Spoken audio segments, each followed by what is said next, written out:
In front of me is ALCATEL 1068, and today I would like to show you how you can set up an alarm clock. Begin by accessing menu and selecting tools.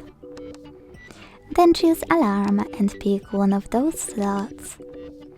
Then select edit and start adjusting your alarm. First of all, set up an hour. Then decide how many minutes your snooze will take.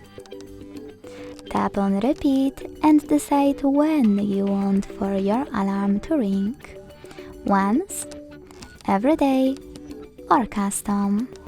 If you want to select custom, pick days of the week and go back. Then hit alarm tone. Pick a perfect one for you. Go back again and hit save on the left.